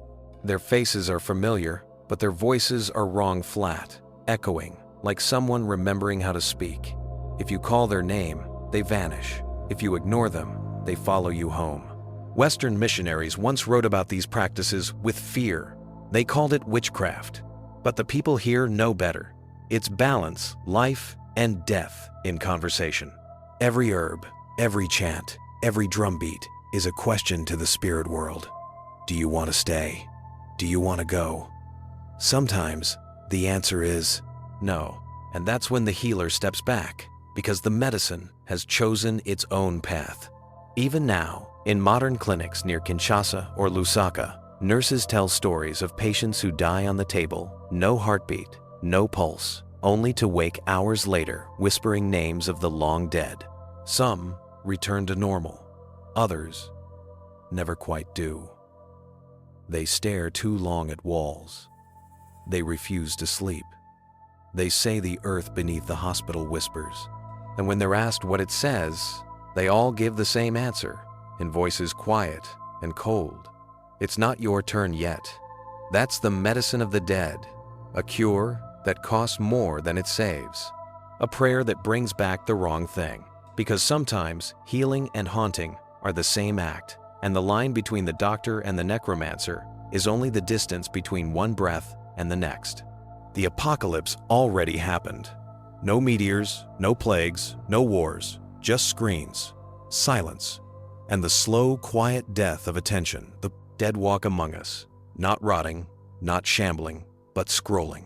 Every face lit by blue light, every movement automated, every word repeated, every mind feeding and feeding and feeding. The zombie isn't coming. We've become it. The first zombies were about slavery bodies stripped of will.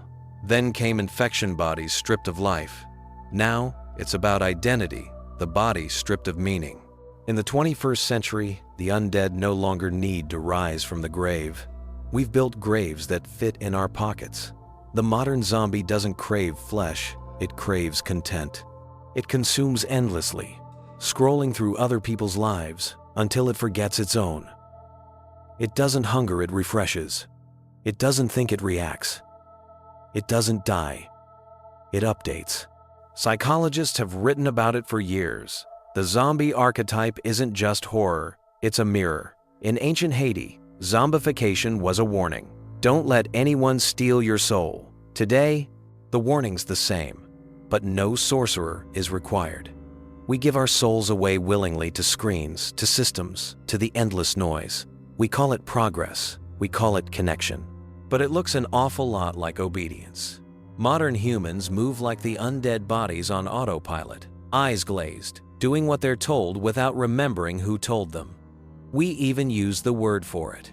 Zombie scroll, zombie job, zombie society. The language of horror became diagnosis. Neuroscientists studying attention and reward pathways have discovered something terrifyingly familiar. The same chemical loops that drive addiction, dopamine spikes, compulsive checking, the fear of missing out, are almost identical to the models of predatory behavior found in parasites. Ophiocordyceps controls the ant. The algorithm controls you. The infection spreads invisibly, through code and convenience, through repetition and ritual. We move in crowds now, connected by signals, but cut off from meaning. We respond to stimuli, but we don't choose. That's the essence of the zombie, not death, but the absence of will.